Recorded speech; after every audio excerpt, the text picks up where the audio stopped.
Welcome back to the KinetiQ Podcast, where we get to bring on guests weekly, just really to talk about what life in motion, mind and balance truly means for them. And we, in the launch of this, realized it would make sense to introduce the founders, myself, Allie, and Bailey. So last week I was in the hot seat. This week it is Bailey in the hot seat. So I get to pick his brain and bring out some of the drive and passions that he has for what brought KinetiQ together and brought it to life. With us as a team, but where does it all root from? Where are we going with it?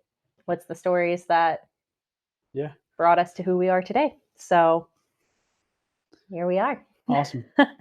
So really just to share the mindset of what it is and go from there. So just to introduce who you are as a human, this whole thing, we just keep joking. We're obviously biased. We are each other's favorite people. Planning to marry this man. So I already know all of these stories, but my goal for today is to bring out the heart that lives behind, the bits and pieces that I think a lot of people don't always get to see, but is there. And so, with that, I think we'll just start at the roots. I do know you have a very adorable story of where your athletic drive started for you. So can you tell us a little about that? I guess. Sure. How far back do you want to go? I mean, I'm just thinking of the one with the, description of. Oh, fair enough. Fair enough. I don't know. I was always an athletic kid, and I'm very lucky to have super supportive parents growing up. And their main stance for my brothers and I'm the oldest of three boys, and the biggest goal for them was that they wanted to set us up to be successful in whatever avenue we chose for our life. So, the attitude in our house was, I don't care what you do, but you're going to be the best at it, or at least the best that you can be at it. And with that, to kind of set us up for success, we all started basically as soon as we could walk. We did mommy and me gymnastics class, just at the local gymnastics gym in Clemens, North Carolina, of all places where I grew up. Yeah, that I really enjoyed it. I loved running around, doing flips and climbing on things as every active kid would.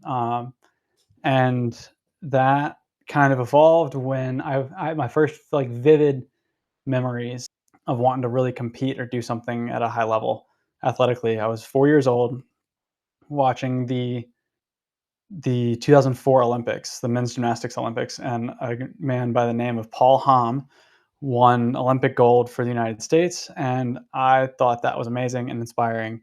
And I remember watching his floor routine, doing cartwheels across the carpet, thinking that was the coolest thing ever, and decided I want to be an Olympic gymnast.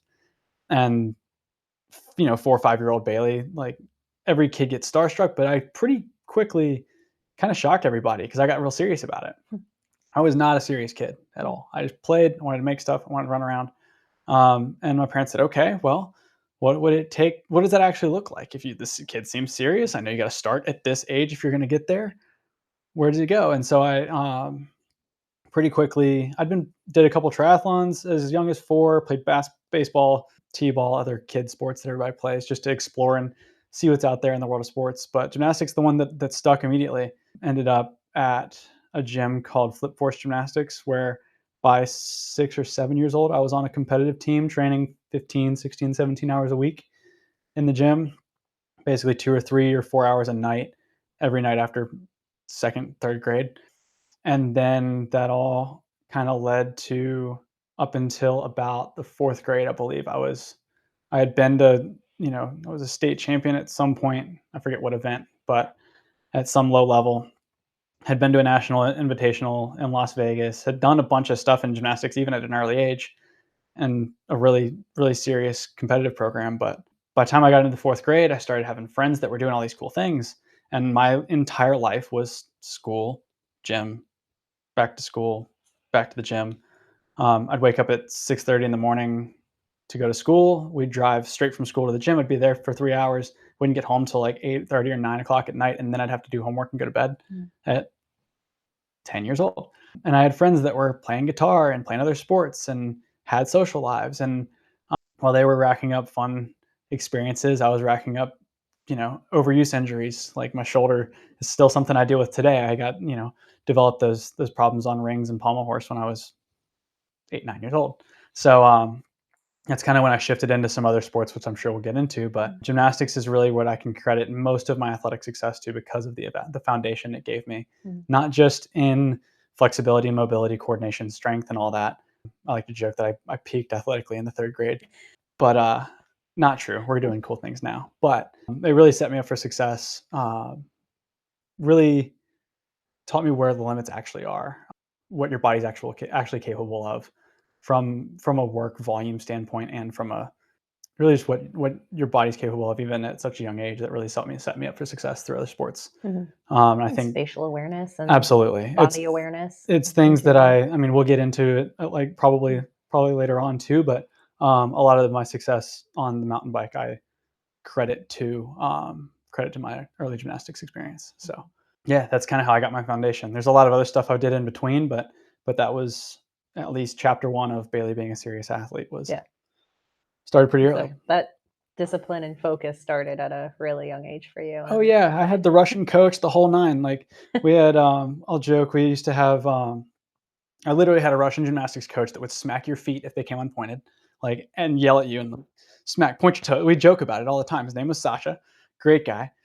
Probably, I don't know. I was 6, 7. I thought he was interesting, but all of the stories you hear about, like intense, like training children for Olympic gymnastics. Like I was there. I was in it. It was that was the gym to go to in the area if you wanted to make it. And it was like we had what we called Crybaby Tuesdays, where we'd have be a 3-hour gymnastics practice after school, and about an hour of that would be strength training, about an hour of that would be stretching.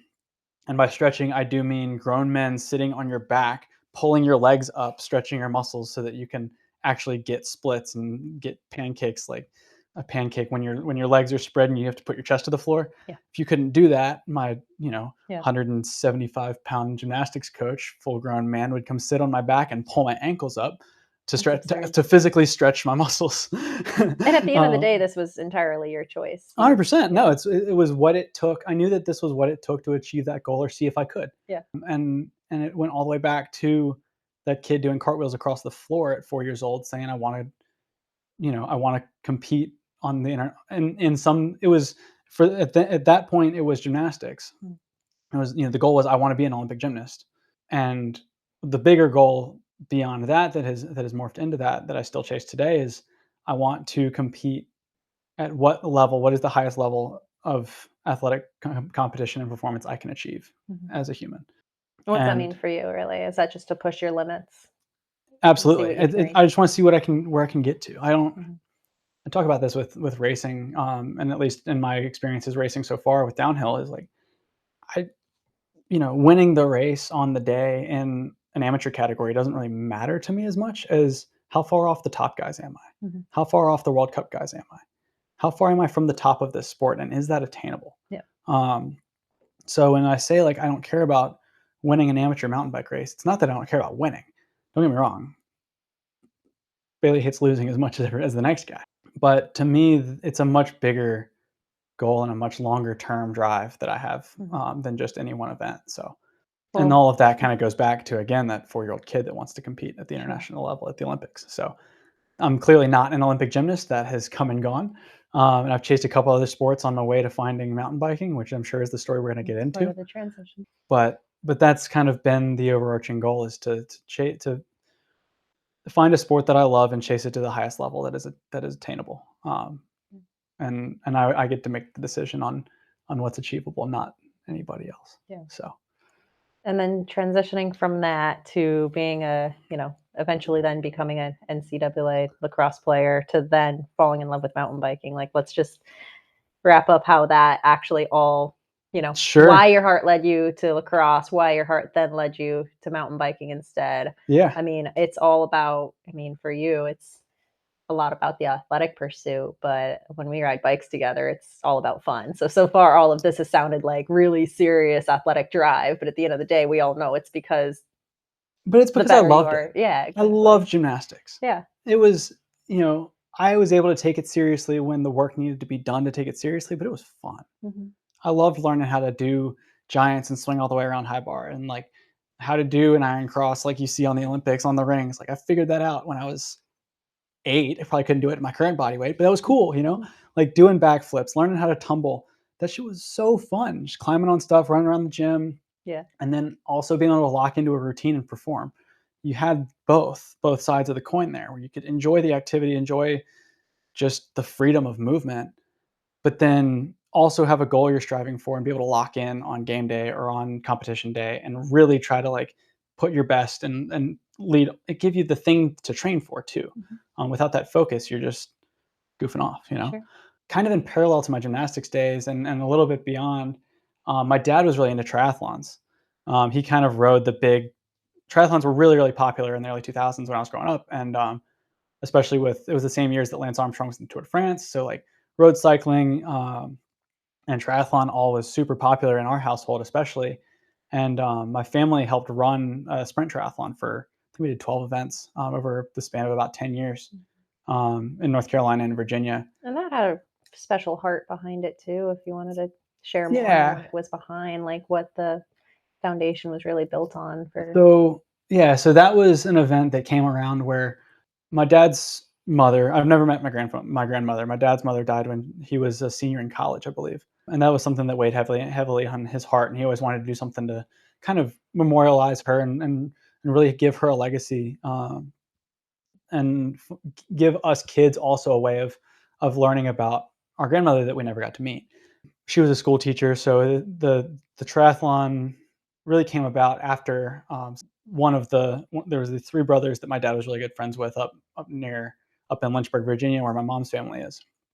And one of the brothers lost their daughter in a car wreck, same way my dad lost his mother. And then as a way for everybody to kind of bond over that grief and build something bigger than themselves, my dad helped start and run the Angels Race, which was a sprint distance triathlon. But what made it special was instead of just writing your own race number on your arm, you'd race for somebody that you lost or an angel that you were carrying with you throughout the race. Was the whole idea of it. And then it was all an effort to raise money for, mostly schools, giving back resources to schools, education tools for teachers in public schools. Because Brittany was in high school when she passed away, and my dad's mom, of course, was a school teacher as well. And so I grew up around that. I remember there's probably pictures of me somewhere like 3 years old. I think the first race was in 2003, or was it 2001? Either way, I was tiny when they started, and I was always like assistant race director helping my dad every step of the way. So I was very close to that event and that organization throughout my entire childhood. It happened every year, and then for a few years we did 2. We did one in Virginia and one in North Carolina, which was a lot. And I saw the work that went into that, and it was this really special experience, committing an athletic act to something greater than just yourself or your own desires, and being a part of something bigger than yourself. Because there was this magical energy around that event every year that I'm like getting emotional, because everybody got to kind of bond together through this like athletic event over people that they lost, and kind of got to bond over grief through movement and through athleticism through this journey of a triathlon. And it sounds silly now, but it was this crazy magical thing that I can't even explain. And Uncle David, one of the 3 brothers that my dad was friends with, every year, every race, he would start everybody in the pool, and he would yell out, he'd count you down, and he'd count down, 3, 2, 1. He wouldn't say your name to go. He'd say whoever you were racing for. So if it was your grandma, your mom, your dad, your sibling, whoever you had lost, whoever you were trying to represent and race with, they were on that race with you. And it was this really powerful, I'm like getting way emotional here. It's crazy just how Thank you for sharing it. I mean, I knew it was deep and impactful, and super. And that's where I grew up with that, and where sports and athleticism movement is something so much more. It's so rich and spiritual to me, in a way that I never really realized. Like being an athlete is so much more to me than just wearing a jersey and competing. It's it's a way of life. It's like, I'm not saying and it goes beyond just like the need to move and stay active. It like is a core. I've seen what it can do to change communities, and I see what it does through every community I've been a part of. I think it's so important for us in life to commit ourselves to something bigger than ourselves, especially now in a world that is so divisive. Like, we got to find something to stick together over and pump each other up on. And sports is just an amazingly powerful vehicle for that. So anyways, I got really into triathlons because of all of that. Yeah. So this was kind of right after gymnastics. I found lacrosse right after gymnastics, and we'll circle back. But once I kind of realized, okay, I'm 10 years old. I've got overuse injuries in my shoulder. I've got a long life left, and it's not really worth it to me. I started like logically looking at what gymnastics would look like and what the sacrifice would be. And a lot of those guys peak athletically and physically in their like late teens, early 20s. Whether you make if you make the Olympics, awesome. If you don't, maybe you get a D1 scholarship and get to compete till you're 22, and then your body's pretty beat up and you kind of just struggle to maintain as long as you can. And I wanted more than that. And I was already having, like I said, overuse injuries and whatnot. So like, again, this is just where I was, I don't know, broken's the wrong word, but I was just a very intense. Started to say there wasn't longevity in the sport. Yeah. And I, again, from 4, had this drive to compete at the highest level in whatever I was doing. And so through coming up through the triathlons, I realized gymnastics isn't going to be my long-term thing. It's time for me to step away and find something else. Triathlon was the next available thing. We had bikes as kids, and I didn't really do much with them. I did some kids triathlons and whatnot, but never did anything resembling like what I do on a mountain bike now. I just rode bikes around for fun as kids around the backyard, around the neighborhood, and then I'd race triathlons here and there. And so my next goal, I was probably 9 years old when I did you had to be 9 years old to do a relay, to be a part of a relay team at the Angels race. And so I knew that I wanted to, I loved helping my dad with the event on the management side as a kid, being his sidekick, but I really wanted to participate in the event because I saw how rich and meaningful that was. And I just wanted to be a part of it. I didn't want to be on the sidelines and support it. I wanted to be a part of it as a participant, as an athlete. And so you had to be 9 years old to do a relay for the Angels race, and you had to be 11 to do the whole thing. And so I said, okay, well, I'm going to be a part of a relay team when I'm 9 and when I'm 10, and you had to be 11 to do the bike part. So I swam when I was 9. I did the run. I did the 5K when I was 10, and when I was 11, I did the whole race. I did the whole sprint triathlon at 11 years old. And then I was like, okay, this triathlon thing is kind of fun. Where does this go? What is this? What other, at this point I've done the first couple milestones at the youngest possible age. What are the next milestones? I was like, oh, well, you've got to be 12 to do an open water swim triathlon. You got to be 13 to do an Olympic distance triathlon. You got to be 15 to do a half Ironman. You got to be 18 to do a full Ironman. And so crazy 9-year-old, 10-year-old, whatever, Bailey, it's like, yeah, I'm gonna knock all those down. I'm gonna hit all those milestones. I want to do every distance triathlon at the youngest possible age. And I got close. I got until we shifted gears and focused on lacrosse, but I did a sprint at 11. I did an open water sprint triathlon at 12, and then I did an Olympic distance triathlon at 13. And I think I was the youngest finisher or participant at that Olympic distance triathlon by 6 years. The next youngest participant was a 19-year-old woman who was on the junior Olympic team. So that felt kind of cool. I'm like, okay, I'm doing stuff at a pretty young age. I'm pretty active. I'm kind of ahead of the game. I liked that feeling. And probably would have kept going, except I was getting really into this sport called lacrosse. I'd never heard of it. My parents had never heard of it. We lived in North Carolina, not Maryland or Long Island or one of these hotbed areas. But when I transferred elementary schools, after I left gymnastics, some of my newest core friends were like really into the sport called lacrosse, and they'd bring their lacrosse sticks to recess and they'd throw around with, I just thought it was the coolest thing ever. They had these really cool sticks and they could throw and catch. I just thought it was awesome. I was like, you guys beat the crap out of each other with these things and run around. And, I just was fascinated by the sport. And very quickly got pretty stuck deep into that. I got on a recreational team, and then I got on the travel team that same year. Again, I think my foundational fitness from gymnastics really carried over really naturally and helped me get into that. But pretty quickly, I realized was trying to, there's a lot of tough sports specific skills that come with lacrosse. It's like very non-natural movements that you have to learn how to actually throw and catch. The stick skills alone are pretty steep learning curve, but my athleticism was good. And then I got into my second or third year, and it's the beginning of the rec season. I'm probably in 5th grade, I think. And it's like first practice of the year in the spring, and they're like, all right, they just randomly dealt out people on teams, regardless of position. You'd kind of play whatever position you liked, and there wasn't a goalie on the team. And our coach was like, all right, who wants to play goalie? And everybody kind of looked around, because everybody wants to score goals. Nobody wants to be the guy getting, rubber rocks chucked at you. And then his second sentence out of his mouth was, you get to play the whole game.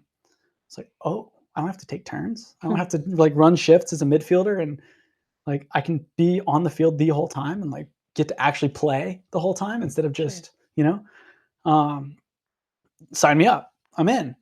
And I had pretty good reaction. My hands were fast. I had really good eye-hand coordination. I had really good flexibility. I was really agile from gymnastics, and it made me a really good lacrosse goalie right out of the gate. And I chased that. I studied how to be the best lacrosse goalie, and for 10 years made that my athletic drive was. And this, I kind of did both for a couple years in parallel with the triathlons, and then was running a lot. I was doing a lot of endurance sports with triathlons, ran cross country in middle school. And then my freshman year of high school was running cross country. And it kind of came down to what are your priorities athletically? Because whether you know a lot about lacrosse or not, a 13-year-old kid that weighs 100 pounds and can run, a sub 20-minute 5K isn't going to do so well on the varsity lacrosse team in the spring playing against 200-pound, 18-year-olds, especially when most of your job during the game is to stand in a circle. So it didn't really benefit me to be able to run 10 miles, 12 miles at a time. So finding the balance. Yeah, finding that balance. And that was where I figured I kind of had to give up the endurance sports for a while, and really try to focus on strength and agility, and really, really start to master not just lacrosse as a sport, but that position as a goalie in lacrosse. It's a very unique position.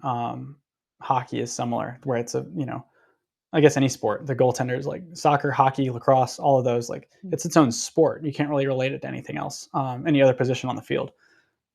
And so the goal was to play Division I in college, or at least to get a scholarship to play in college. And, after, I won't go into all of the complications of recruiting and that whole process, but when I was again given the option to kind of walk on at a Division I program, or be a recruited athlete on a Division III program, similar to when I started playing goalie, I said, where can I play?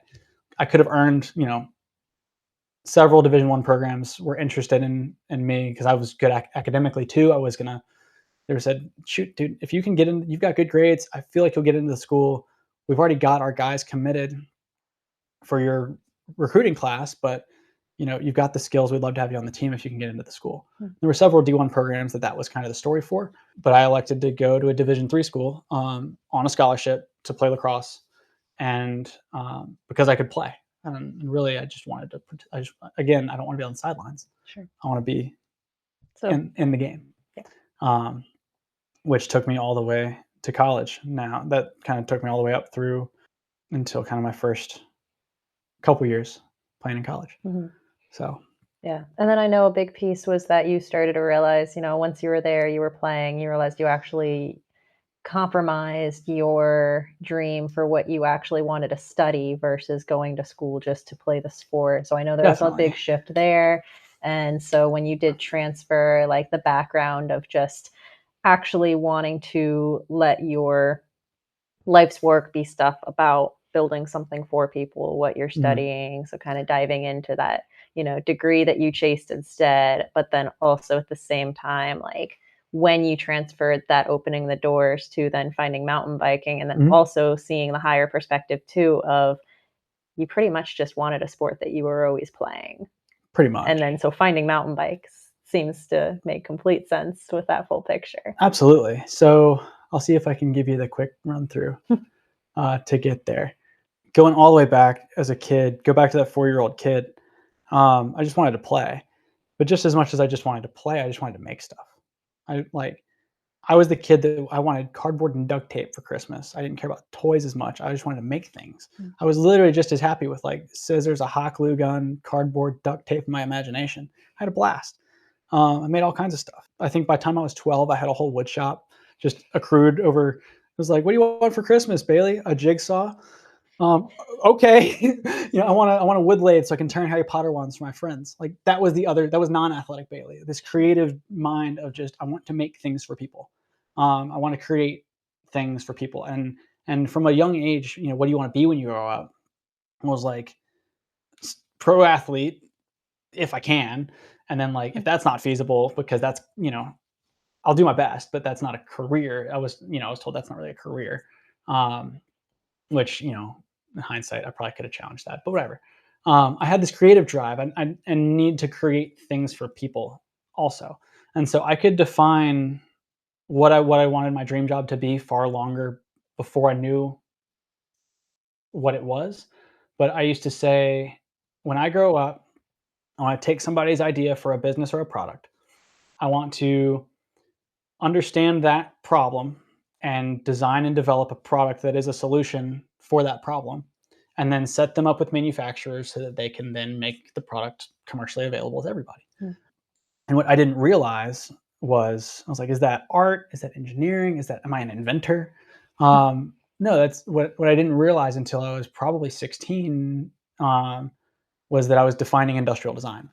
That is what the field of industrial design is at its core. It is finding a human problem that can be solved with a physical product and designing that product from its functionality, its ergonomics, its aesthetics, its brand, everything, so that it is commercially viable and then also manufacturable, and then setting that up for success in the market. And so that really is a deep study into human factors, ergonomics, like the psychology of people and how we interact with products. And that goes all the way back to when I was, making Harry Potter ones for my friends, or making duct tape wallets in the back of 6th grade that I was selling for $5 a pop. Like, I just wanted to make things for people, even painting. I mean, there's some of my paintings right there. Because again, we didn't really know, is this thing that I want to do? Is it art? Is it engineering? And so my junior year of high school, I took AP Physics, AP Calculus, AP Three-Dimensional Art. And it was like, somewhere in there's the thing you're trying to define, and we don't know. Maybe we'll figure it out. And my AP Art professor sent me to SCAD over the summer for a summer intensive for this thing called industrial design, which is what I just defined, which was what I wanted to do. And then this discovery was part of what made the lacrosse recruiting process so difficult. Was I wanted to go to school and study industrial design and become an industrial designer, and I wanted to play Division I lacrosse. When you overlay those two things, there are 3 Division I programs. There are 3 Division I schools that have, respectable industrial design programs. And that, let's just say, by the time you're a junior year in high school, that's a really hard thing to pigeonhole yourself into. So it kind of came down to this decision of, well, do I chase lacrosse or do I chase industrial design? Something's going to be compromised here. And so the initial idea was, I can go to a small liberal arts school, get a great foundational education, and play lacrosse at a high level, and actually play lacrosse at a high level. The level of that sport at the Division III level is crazy. Very close to Division I in terms of just the quality of play in the sport. And so the idea was, I'm going to go be a math art double major, and I'm going to study studio art and mathematics, both paired, and then get a concentration in graphic design as well, and then take that and get my master's afterwards, kind of taking that academic path. And I got through my first year. I got through my freshman year and really enjoyed it. Put on a bunch of weight because my coach said, Bailey, you're too scrawny to be a NCAA lacrosse goalie. We need you to bulk up. We don't need you running 5-minute miles. We need you, stopping more shots and being more physically demanding on the field. So, okay, put on a bunch of weight, got bulked up over the summer and really got to explore kind of what that was going to mean, and really had a lot of time to think about this path that I'd chosen. Lacrosse season's in the spring, so after our fall, like month or two that we get to practice together, I kind of realized I'd kind of done what I wanted to do with lacrosse, and I saw, the goal is to play college lacrosse. I've achieved that. Like, I played my freshman year. I got to be a NCAA student athlete. Phenomenal experience. I could go on a 4-hour podcast just about that. Taught me tons of things that I use to this day. But I started to kind of realize, like, I'm spending a lot of money to go to this private school in Maryland, and I'm not getting the degree that I want immediately. Like, I started thinking about the bigger picture and about what the career is going to look like, what long-term finances are going to look like. Paying for college is going to be a pain in the butt if I can't pay it back. Yeah, we could go into the numbers and we don't need to, but as I started seeing the writing on the wall with, like, okay, how much is lacrosse really worth here? Like, best case scenario, like, I wasn't going to go pro. And at that point, there wasn't even really a pro league worth trying to get into. The PLL hadn't been started yet. It was still really small. So even had I really ground through for 4 years and tried to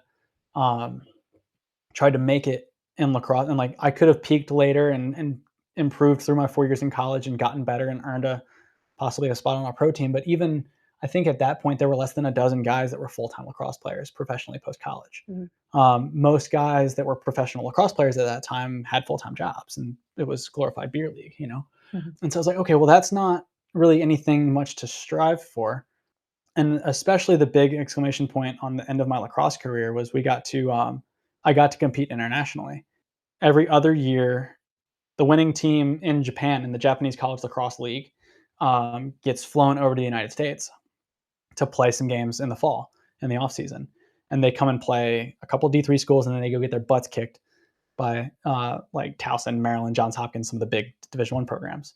And so we got to play, it wasn't the University of Tokyo. We got to play I got to compete internationally in that sport that I had dedicated over a decade to. So I got that experience. I came home for Thanksgiving, back to North Carolina, and I'm talking over my options and trying to figure things out. I'm like, man, I'm not really sure that this path is where I want to go I don't think this is how I want to spend my next 3 years.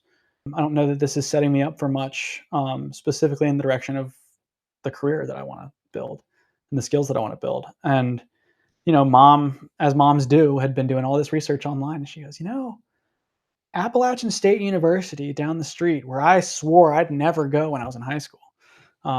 It's got down the street. It was still a couple of hour and a half from where I grew up. Home. I grew up in Winston-Salem, North Carolina. Boone was about an hour and a half away. And I swore up and down in high school that I would never go to App State because it was known as, like, the stoner school, I was like, no, I'm a serious athlete. I don't do those things.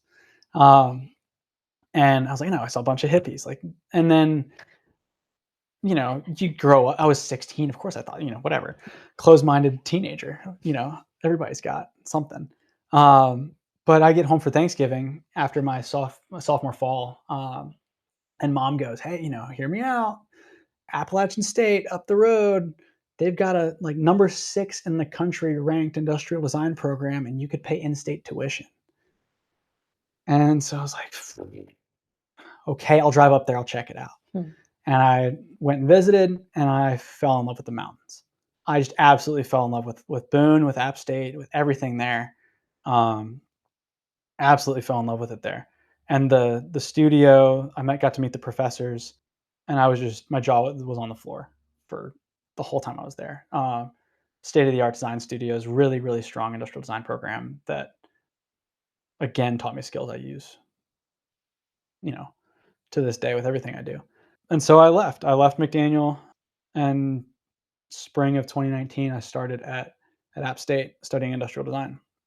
And the very first person I met, my first day of class, I'm wearing a McDaniel College lacrosse shirt, and I walk into my first industrial design class on Monday, the first day of classes.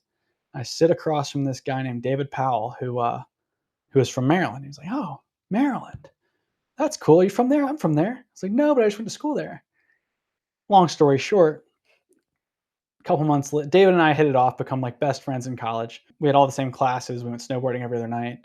And then spring rolls around, summer rolls around. I find out he's like really into this thing called mountain biking. I'm like, well, I used to ride bikes. Is that not this? Nope. Apparently not the same thing. I had no idea. I had nothing. I had no idea. The only bike experience that I had at this point, I was like 20 years old, I think, at this point. My only bike experience had been a couple triathlons here and there, and growing up around the driveway. Like I never, nothing. And then that June, that summer, once it became after snow season, I got taken to Beach Mountain.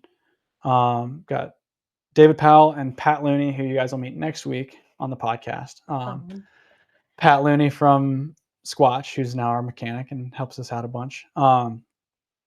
David and Pat put me on a rental bike that summer at Beach Mountain, and I, t-shirt, jeans, running shoes, the whole nine, rental, full face. I was the freaking Jerry on the hill, trying to chase them around. I think I probably rode nothing but the green trail, and I think I crashed at least once every lap and was like more beaten up. I grew up with like baseball-sized welts on my legs and bruises all the time from being a lacrosse goalie. And I somehow went home that day more beat up than I was after a brutal lacrosse game. And was uninjured because thankfully I have good spatial awareness and knew how to crash and tuck and roll from gymnastics. Bike, but at least you knew. I didn't know how to ride a bike, but at least I knew how to crash and fall and hit the ground and not get hurt. So that was cool. And I hated it. I was like, man, this sucks. I'm so bad at this, but it was fun to suck at something again too. And I was like, man, I don't know, but that was something. The sport sure is interesting. And then a month later, I got a bike. And then a month after that, Pat and David took me to Snowshoe to watch the 2019 Downhill World Cup. And for anybody that follows downhill knows what a monumental historic race that was. But what really struck me about that experience was I get into the sport of mountain biking and everybody's so friendly.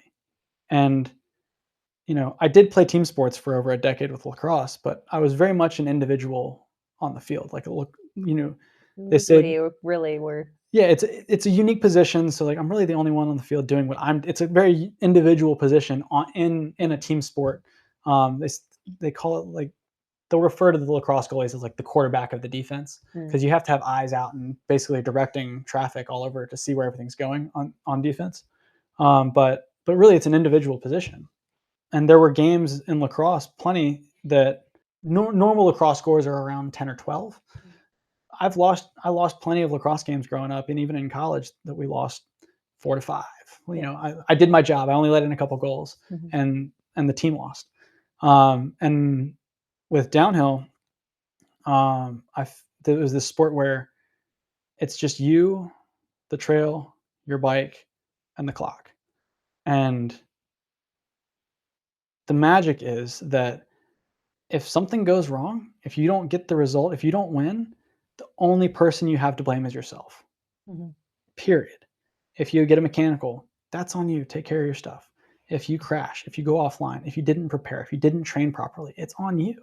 Nobody else can screw up your race run. Yeah. And that was really interesting to me. But what was even more, what really made me fall, like that was cool. But from being that, like you said, I just looked for sports that I could play all the time growing up. That's what gymnastics was. That's why I liked being a goalie. We talked about it last week. It's the same reason as to why I transitioned from BMX race to freestyle and then mountain biking. Absolutely. Racing, you were there and you had to sit around and wait all day until you can go on the track because it's your race round. And outside of that, you weren't really, outside of practice, you could ride a ton, but, downhill, you get to party lap all day. And exactly. Everything else, it's just. And we would just go. You get to do more of the thing you love. Exactly. And that's where I grew up surfing a lot. And not a lot, but whenever we were at the beach, I'd go surfing. I couldn't just sit on the beach. Again, I'm an active kid. I had to do something. Like it was like fishing or surfing. I was like, screw fishing. I'm not sitting around. I'm going surfing.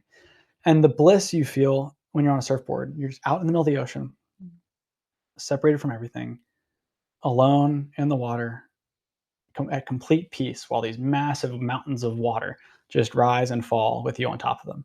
And every once in a while, you get to catch one of those and you just get the gnarliest adrenaline rush ever for like 4 or 5 seconds. And then you just have a supper fest to get back out and earn another moment of bliss followed by a moment of adrenaline. And I found that with mountain biking also. You go on a trail ride and you're just disconnected. You're out in the woods. Mm-hmm. And then you get to the top. You struggle. The climbing sucks. And you struggle to get up to the top of the climb. If you're out of shape, it's going to suck even harder. But it'll get you in shape. And you get to the top, and there's this moment of bliss where it's silent. And you're standing on top of a mountain with your friends or what, and it's just quiet. And it's peaceful. And you're away from the world. And you're just alone with your thoughts. Mm-hmm. You can just breathe. And then you drop into the trail and have the gnarliest adrenaline rush ever. Yep. And just get to play and bounce and jump and hop your way down and ride all the way down the trail. And so mountain biking was fun for me. From that, that was kind of my intro to mountain biking. Was David and Pat put me on a mountain bike at beach, and I was like, cool, you get to sit on the chairlift and it does the climb for you, and then you still get the bliss at the top and the adrenaline on the way down. That's neat.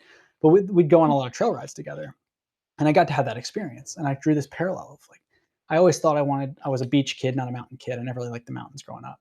And then as soon as I got to app, I was like, that switched. And then as soon as I got to pull the parallel from surfing, I was like, oh, that's awesome. I don't have to wait for good waves to be able to go ride my bike. This is cool. Because growing up in North Carolina, the waves are so hit or miss. So the trails here are always good. And then they brought me to the World Cup, and I got to see what, again, back to that 4-year-old kid in the living room doing cartwheels across the floor. I got to witness what the top of the top level of this sport looks like. Mm-hmm. Like, we're talking, Red Bull TV, the whole, like, the top of the sport. And to just be there, it's almost hard to describe. It's unlike anything I ever imagined being accessible. So I guess that's really the word. I was so impressed by how accessible the sport was at all levels. To 6 months prior, I didn't know jack about this. I didn't know the sport really existed. I was like, mountain biking, that's a thing. Yeah. Like I had no knowledge of it. I had no idea. I didn't know mountain biking was this cool until 2 years ago. And I didn't know anything about the racing scene of World Cups and how big really the sport is at an international level. But what really impressed me that weekend at Snowshoe was being able to be a part of that at such a high level. Mm-hmm. Be like right next to the greats, the LeBron James, the Michael Jordan of the sport. Were like pretty close, just like he's right there riding down the trail right in front of me. That is wicked cool. I just showed up at this ski resort in the summer, and there's the best in the world doing really impressive stuff in this sport that I just got introduced to that I think is really cool. Mm-hmm. And beyond that was the last race of the season, and the overall title for the season came down to that race. Mm-hmm. And so there's this big historic story that you guys can look up, 2019 Snowshoe Mountain Bike Downhill World Cup. There's some videos that illustrate it beautifully on YouTube. But anyways, it's this big title fight between these two guys, basically the two top of the sport, trying to fight for this overall title. And the race was unreal. Really cool to be a part of that environment. But we're walking around the village in Snowshoe later that evening, and everybody's just out and about. The racers are just out hanging out with everybody, just being a part of the community. And I remember meeting Amrit Piron and Loic Bruni, the two guys that were fighting for that title. And both of them asked me how my day was. I was like, I'm nobody. I didn't know what this sport was 6 months ago. You just won this title. What do you mean, how was my day? No, like, this is, why do you keep, like, but you would never go to an NBA basketball game as somebody that just learned about the sport of basketball and is interested in what this might look like. Want to go see what it is like at the highest level, and then be approached by LeBron James and say, hey, how was your day? Are you enjoying the sport? Yeah. And that's the I've experienced that level of hospitality throughout mountain biking. Mm-hmm. That was just over the last, of it. That was exactly like my first time getting to observe what is the pinnacle of this sport at the highest level. And again, it was accessible. Yeah. And then I started asking questions, and I was like, okay, well, how old are these people? How tall? Like, it was hard for me. I'm only 5'10", so it was hard for me to be the lacrosse goal is 6 feet tall. By the time you squat down, there's a lot of room. I was a little too short to be a Division I goalie, even though I was skilled. And then the other thing is, I'm getting into a sport at 21 years old. Like, is there a chance of me competing at a high level here? Because again, still, and deep down, I'm still that 4-year-old kid that wants to compete at the highest level, no matter what it means. And the answer is to both of those things where it doesn't matter. Give it a shot. I saw guys that the guy that won that race that day was 5'3", and the greatest of all time is like 6'4", and there's everybody in between. There's guys on the World Cup circuit that race their first. They're few and far between now, but Roger Vieira is a good example now. He's 30 years old and just got his first factory ride. There are guys that race their first World Cup at 30 years old.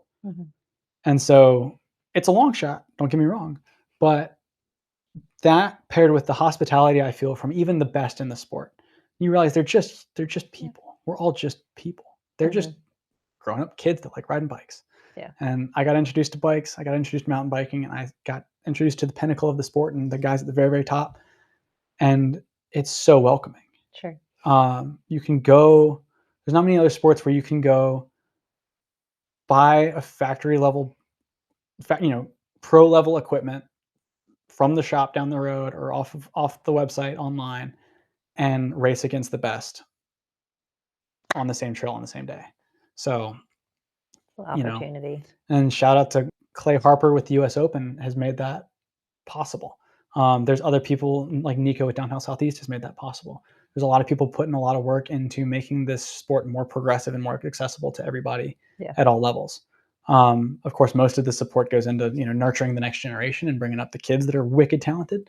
But for little old Bailey, for this guy that thought my athletic career was over when I left McDaniel. By the way, when I went to App, I thought this is me stepping away from from being an athlete. I'm kind of turning in that piece of my identity in pursuit of industrial design, and then got that reignited right away, like 6 months later with mountain biking.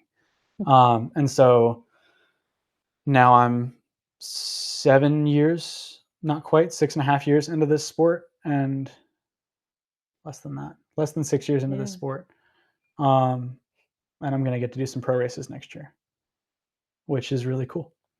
That's exciting. So yeah, and the best part of this sport, I think, and what really drew me in was, you just get to play. Yeah. The best That's thing, what it is for me. The best thing that you can do to get better at downhill or at mountain biking is just go ride your bike. Yeah. So seat time. Yeah, gymnastics was kind of that, but there was so much strength and conditioning and flexibility and like getting freaking super stretched by, that was required to be successful in that sport. Triathlon, you had to go on long bike rides. You had to go on long runs. It was all endurance. Yes, it was doing the thing, but it's still, you can't compete every day. You can't have the same rush and do the same thing every day. And you had to do cross training. Lacrosse, like I didn't get to play very much. The game, like playing a lacrosse game was like, I loved it. I loved being in game mode, but it was hard to replicate that at practice. And to be successful, I had to do hours and hours and hours and hours and hours and hours and hours and hours of skill drills, gym workouts, strength, cross conditioning, cross training, more boring skill drills, throwing a ball against the wall. Like there's so much more that goes into that sport that is required to be successful in that sport. And you can apply all of those things to mountain biking also. But what is better than any of that, like if you can do one thing to get better at mountain biking, let's go for a bike ride. And that made it for me.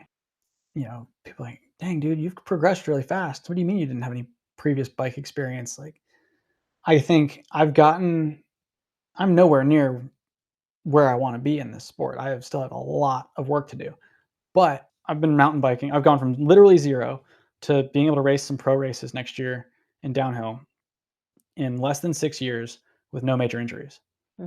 and I don't care to like knock on wood, whatever. It's not lucky. It's not an accident. It's because I know how to take care of myself and avoid injuries. I've crashed as much as the next guy, but when I crash, I don't get hurt. Yeah. So, and I credit that again back to gymnastics, that, body awareness, the mobility, the flexibility that I have, so that when you do hit the ground, you don't splat. There's an old Top Gear was an old car show in Great Britain, and there's a clip of Jeremy Clarkson, one of the hosts, saying, speed never actually killed anybody. It's suddenly coming to a stop that gets you. Yeah. And I think that is so true, especially with mountain biking, because it's not if you're gonna crash, like you're gonna crash. It's kind of inevitable. To the point we even joke that there's skill upgrades. Like every time you have a What do you huge learn from it? it's like, it's like if mountain biking is a video game, every time you crash and walk away, it's like, hey, skill achievement unlocked. You just like you leveled up. And so I always welcomed crashing, but I always knew how to, whenever I knew it was going to go wrong, I was able to, avoid obstacles like rocks and trees that are really going to hurt you, and then find a soft place to land, chuck the bike, screw the bike. If the bike gets hurt, the bike gets hurt. I can't get hurt. Find a soft place to land and then tuck and roll out of it. Yeah. And as long as you keep your momentum going and come to a slow, gradual stop, as long as you don't snag a limb on something or twist something in a weird way, chances are you're going to be pretty good. Yeah.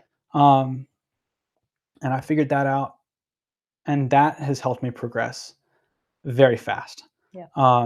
Learning where my limit is on the bike and being able to ride right there, knowing I can assume that much risk and probably be fine. Yeah. Has allowed me to stay right up against that progression, and move pretty quick. That paired with fitness, and then in the last couple of years, I've really started training again. Yeah. Because I know how to be a full-time athlete. I know how to be a serious athlete. I learned that when I was 5, and I've perfected it. I don't think I'll ever perfect it, but I've deepened that knowledge over the last 20 years, and now finally I get to really go all in and really apply it to racing and to mountain biking. So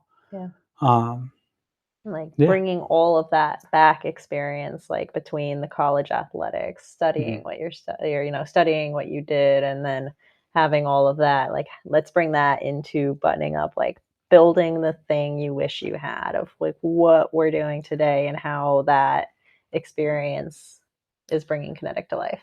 Definitely. When I started combining my skills of, I've been this athlete for my whole life, and I've studied, and I have this passion for creating things for people, and I'm trying to figure out, what am I missing? What am I missing? Like, I want to create something for people in this space. How do I help more action sports athletes like really embrace being an athlete? Like realize I didn't even see myself as an athlete. Right, and you are freaking ripped as hell. Like, I just do things, I go to the gym because I keep my body out of pain by going to the gym, and I love riding my bike, and I'm like, I just do the thing I love. And you kind of drilled into my brain, hey, like, you're an athlete. You're not just an athlete. Like, okay, I just like riding my bike. Right. And that's I think a very common that's a very common mentality in especially mountain biking, but in kind of all of these non-traditional action sports of, I'm just in shape enough because I like riding my bike. Yeah. But I still I have and you've got to drive, like racing or not. When I met you, I saw your drive to be better at your sport, but for the love of the sport. It makes it more fun. Right. It's like the drive for progression is not competition driven. It's internal. You have a drive to be better, and you are jacked, and you're flexible, and you're mobile, and you're healthy, and your mind works because you move your body and you keep your body in shape. It takes a lot of work, but it's worth it. And those are like key markers of a high performing athlete. And so immediately I saw you and was like, she's a high performing athlete. She's a highly athletic individual. And I think you didn't even really know to call it that, but you had all the puzzle pieces. You were doing all the right things. And I learned all of that as what it takes to be an athlete. And so I think when you frame it as, athletics, Yeah. it kind of No, I'm saying it makes opened perfect sense, opens the but it door. also helps, like, even Yeah. that just perspective of the big piece of realizing Mhm. there's more you can build on, more you can Definitely. grow from. Definitely. And that's where with Kinetic, where Kinetic started about 18 months ago for me. We teamed up, um, and everything that I was missing, you came and filled, and vice versa, I Mhm. think. But I knew that I always wanted to run my own business. And I mean, I had a business stringing my teammates lacrosse sticks when I was a kid. I was slinging duct tape wallets out of the back of 6th grade. I knew I always wanted to be an entrepreneur, and my career, my corporate career was to learn. I always said I wanted to work at a large enough company to understand what a successful how large successful company works, and to hone my skills as much as I could until I had that entrepreneurial idea of the thing I wanted to start for myself. And it kind of started again. I was in this like space where, you know, I've got this engineering job. I'm not really doing industrial design anymore. I'm really kind of deprived of creativity. I'm not really making anything for people. I was designing tires, but it was more like, I was an engineer. I was more of a data analyst than a designer because I was good at calculus and math, and that paid better, unfortunately. So I'm very like creatively deprived. I need a project, and I want to create something for people. And then I also still have this drive to be an athlete. Like my athletic drive's not going away, even though I'm stuck into what should be a long-term corporate career, starting down that path, and I start to think my initial ideas were, you know, the thing I loved about being, in team sports was the camaraderie and the community that you had. We would have 6 a.m. practice. We'd have to get up at 5 a.m. for 6 a.m. practice in a freaking blizzard in the middle of January in Maryland. And we'd all bounce out of bed at 5 a.m., pumped up, fired up to get to the locker room and get down there together and just get into it, even though it sucked. Because we all did it together. Nobody ever missed a lift. Nobody ever missed conditioning. Nobody ever missed practice. And we were a bunch of college kids doing college kid things, and full course loads. So like the dedication again to something, a larger group than yourself, and the accountability baked into that team mentality, is so valuable and so helpful. And I was really missing that because I wanted to start training for downhill again. Mm. At some point along the line, I studied the digital version of industrial design and how to create digital products for people. And it kind of was these two ideas of, I want to start my own race team and race with my friends and do racing the way that I want to do it with the people I love riding with. And I want to start an app. I want to build an app or build a digital tool for like training accountability. And I just want a place where like we can all work together. And whether the race team fulfilled that accountability tool, or whether I built an app that became a business, I didn't really know how this was all going to fit, but that was the two ideas. Whether we're all downhill racers or whether we're all just athletes, and, Bobby might have to go run a 5K tomorrow and Bailey might have to go do bench press, we can both chime in and say, hey, I did my thing for the day. And that little tiny snippet of accountability, just knowing that I have to answer to my community, I have to answer to my team, I can't let my team down. Mhm. Um, Again, dedicating yourself to something bigger, is a great way to guarantee that you actually are going to get the result and do the work that you said you needed to do. It's really easy to fall out of line with training and things and not stay on track. So I started having this idea. I started building this race team, but I also wanted to build this app for people because I feel like it would be super valuable. I didn't know how to do it. I didn't know, like, is this a Facebook group? Is this? I don't know. I don't know how to do this. And then I met you, and you had this. You are an amazing, amazing natural coach. You were working through a certification to learn how to run a coaching business. And I saw that you had the skills to just understand what's going on with somebody on a personal level, on an emotional and mental and mindset level, Mm. and really level with them and figure out the nuts and bolts of how can I help you unlock the piece that's stuck so that you can keep moving forward and keep building momentum. Like, okay, so you're going to start a coaching business. Like, I've got this fitness accountability idea. I want to make sure that I want to try to help other adults, you know, realize that they're allowed and encouraged to be athletes and live athletically again. And I want to race my bike. I think we can probably tie all these things together. Mhm. And I'm really, really proud of what we've built 18 months later.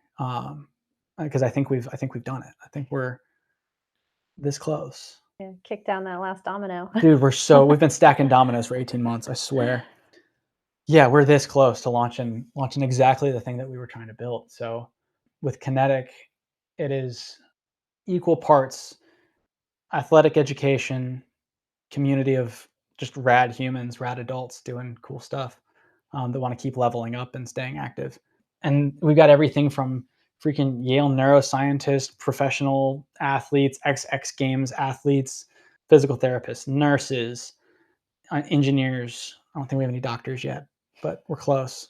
We've already got a really diverse group of people in the community and what we've built, and we've gotten so much freaking positive feedback that it's kind of blowing me away here that I expected some pushback, and everybody's just pumped that we're bringing such awesome people together to try to be more healthy, more active, and just share what's working and share our stories. Yeah. Like building the thing we wish we had is Exactly. like, what is the reason we're training these body parts? You know, what is the reason we're actually going that extra mile to do a workout and not just do the sport, do the activity? And it's like, well, because what are the things that our bodies could have held us back from if we weren't taking care of our bodies? And so, Exactly. you know, being an athlete isn't about a jersey. It's not about the competition. It's about how you get to show up and do things for yourself. Yeah, and do things together. Yeah. I think that's the biggest thing. Like I said, in a world that is so divisive and insulated these days with, well, thankfully I can't find mine, but I was going to say at least, those things do a lot to really drive us apart. And I think, especially with AI and automation and everything's increasingly hard to find real human connections. And I think that is just so important. I think what a lot of platforms like Instagram and other social media platforms have been really good at in the past was finding a way to actually connect with like-minded individuals online. But a lot of these platforms are just pushing so much content down your throat. YouTube, you at least have some choice. You log on to YouTube and you can search and watch and look for what you want. But even Instagram now, the scroll isn't people you follow. It's what the algorithm shows you. TikTok's a mess. Facebook's the same. You open Facebook and it's like, oh my God, why am I, no, thank you. Like, what is this? It's not about connection or shared knowledge anymore. It's all about capturing attention is what it feels like. And that's a gross generalization. There's still a lot of really good educational content out there. There's still a lot of really good community building opportunities on social media, but it's really hard to stay in touch with people, especially when you don't live in the same area. Like we have friends all across the country that we ride with, that we know, that we've met at events that I'd love to stay in touch with. And we're going to travel the country again next summer. Social media is a good thing. And then it comes down to that love-hate relationship. Yeah. It's like, how do we... That's a big piece of what I wanted to build with this community is keep it just people that are, interested in our thing. Like just people that do these outdoor hobbies, that want to be athletes for life, that want to do cool stuff and want to help each other do cool stuff. All the posts in there are going to be either people pumping each other up on the cool stuff they did, big achievements that they've had, sharing what worked for them. Hey, did you see this tip or trick that works for this thing? Or educational knowledge that work, and then hopefully everybody gets to contribute what's working for them, and then we all get to improve and learn from it. Like I said, I'm trying. The goal is for it to be a party, not a lecture. Yeah. We want to bring in as many people that will genuinely contribute good value to it and help us learn. Because selfishly, I want to learn as much as I can. Yeah. So if I bring in people that know stuff that I don't, I win. There you go. And hopefully, and we've going to be so many. It's such we've built in a good accountability tool to it as well. And so, like, hopefully, it's just this diverse, like you said, like this diverse network of friends that get to all just compare notes and learn from each other, and share our successes and stay excited about the things that we're doing. So we of course do have some courses where we're getting to share some of our knowledge and our experience back with people as well in the classroom. And so that's a really cool opportunity. I know we both kind of have had tendencies of wanting to be teachers one day. And so I've always kind of thought like, man, I could see myself one day going back to college and being a professor, but I don't really know what I would teach. And this has kind of really given me a great outlet for that, of getting to getting to share and, do deep research, do academic research, pull all my resources that I've studied over my last 20 something years of being an athlete, if you count the early ones as when I was a kid. And you too, like, we can do the deep research and find the knowledge that is rich and share it all in one place. That's easy to find and easy to navigate with other people that maybe are trying to do cool stuff too. Yeah. So And the biggest thing is to like have a place that it's one, you're going to have a network of people that help hold you accountable, keep you consistent, and keep you motivated. Just getting to share other people's perspective and seeing, if you're dealing with one thing, you're probably not the only one that's dealt with it. So you get to put it up in the community and find out, how did somebody else get through this roadblock, whether it be nutrition drop, if it's something on, hey, your body aches in this certain way, what have other people dealt with if they're dealing with this same sport and they want to overcome this, like what exercise helped them. And that's kind of what I talked about last week, of realizing the way the body works is usually there's just a certain workout you get to do to correct an imbalance if something is in pain and hurting. Like there is a physical solution to it. And so it's just bringing that space to open that conversation and help people build momentum and keep rolling. And I don't know, I think that's kind of a good place to try to wrap things up, is like seeing what would you say to somebody that has possibly like lost momentum or lost confidence in that sport or activity they're trying to do? just do what you can and try to show up every day.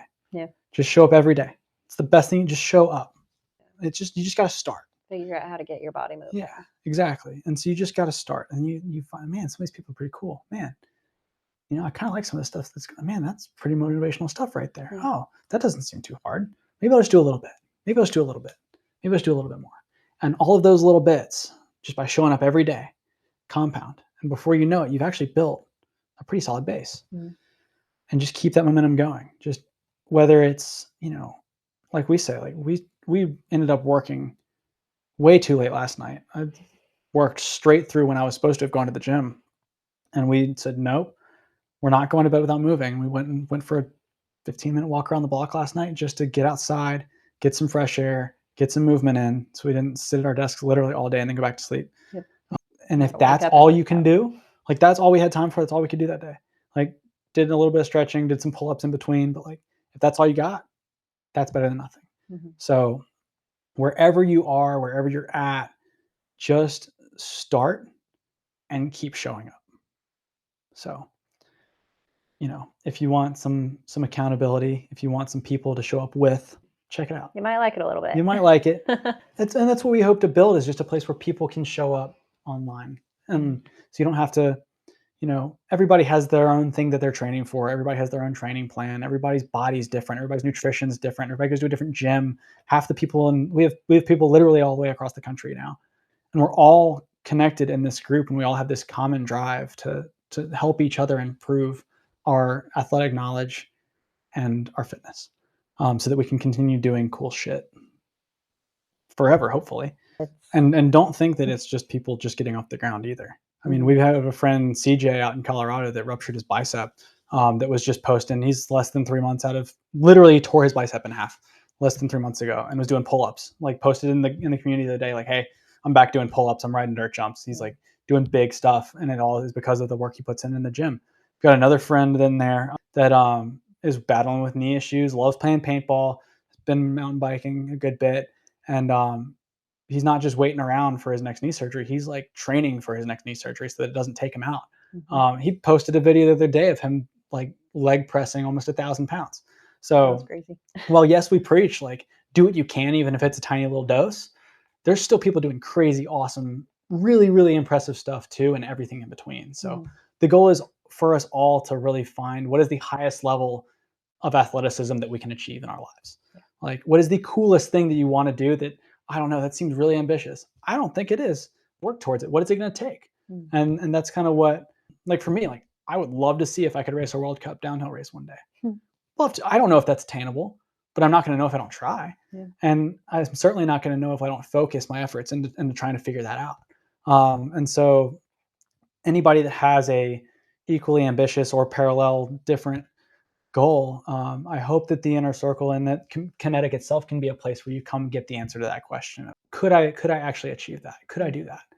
Like, let's figure that out. What would that look like? Yeah. It's like just getting into new things. It's like when I first got on the road, getting heavier into mountain biking, getting heavier into hiking, and just figuring it out as I went. And, crossing paths with a friend who was just as adventurous as I was, it helped me see how much more potential there was and how much more we could do and how much we could grow off of each other's enthusiasm for the thing we wanted to do. And it's, an athletic pursuit comes up and it's, can I do that? Actually, yeah, I'm in pretty good shape. I don't think I'm going to be held back. I think I want to go do that activity because that seems like a lot of fun. So it's not, I feel like that's the one place that we are different is like yours is very, very racing focused and I'm just for now. Yeah. I also want to run marathons, and there's a lot of other athletic goals that I have for my future. Downhill's just the immediate, but again, it's the same thing of keeping yourself in good enough shape to do whatever adventure pops up. To be able to say yes to any kind of cool things that your friends say, hey, you want to go, like a couple years ago, you had a friend that was like, hey, you want to go hike rim to rim at the Grand Canyon on Thanksgiving? And you were like, we came up with that plan together. But still, but you didn't train. That's like a thing that people train for. And you guys just went and did it because you keep yourself that fit. And that's the goal really, is to stay functionally fit enough to do whatever cool opportunities might arise, whether it's something premeditated as racing downhill at a high level or as quick as, going on one of Jeff's crazy scavenger hunts or, hiking the Grand Canyon or whatnot. So it all comes together. It all builds on each other and it all works together. So. And then wrap it up on that note. I'll say thank you for sharing your whole backstory that got to bring all the bells and whistles together of we get to pick Pat's brain next week. So that's going to be a fun one. One of the initial people that helped introduce mountain biking into Bailey's life. He absolutely is an impressive human for a lot of reasons, but you know him much better than I do. So I love all the things you have to say. And on my perspective, I'm excited to just pick his brain on where he was, where he is now. And absolutely. That's a perfect way to wrap this up, I guess. Pat's a good friend of mine. Raced a lot of downhill and then has just been a two-wheel enthusiast his whole life, loves bicycles, dedicated, kind of went on his own journey in parallel to us building this community. I watched Pat struggle with work stress and unhealthy habits, and he really got pretty overweight for a while, and I saw him get really stressed out and just was really up and down, really unhealthy. And then over this last year, really impressive to see what he's been able to accomplish and really turn around. And I'm excited to pick his brain next week on the podcast to kind of get into some of the nuts and bolts on how he's achieved that transformation and come back. And he genuinely seems healthier and happier than he's ever been in his life. And I think he'll confirm that next week. So really excited to pick his brain and share a bit of his stories. So if you're online, if you're on KinetiQ, if you're in the inner circle, you guys are welcome to join us live next Wednesday at 6:00 Eastern time.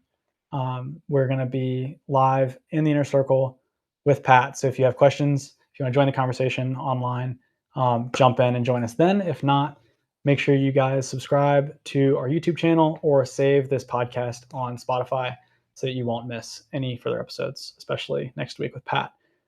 Also, while you're at it, if you haven't seen our first episode with Casey Gracia, who's a Yale neuroscientist, we picked her brain a lot about the intersection of kind of neuroscience and athleticism in our first episode. And then last week, I had Allie in the hot seat and we got to hear her backstory. So if you haven't listened to those episodes. It's the bike-focused backstory, but it was the backstory. Yeah. The athletic backstory. Yeah. With that, I don't know. Should we get out of here? Yeah, I guess so. Cool. Well, thank you guys for listening. It's been fun. We'll see you next week.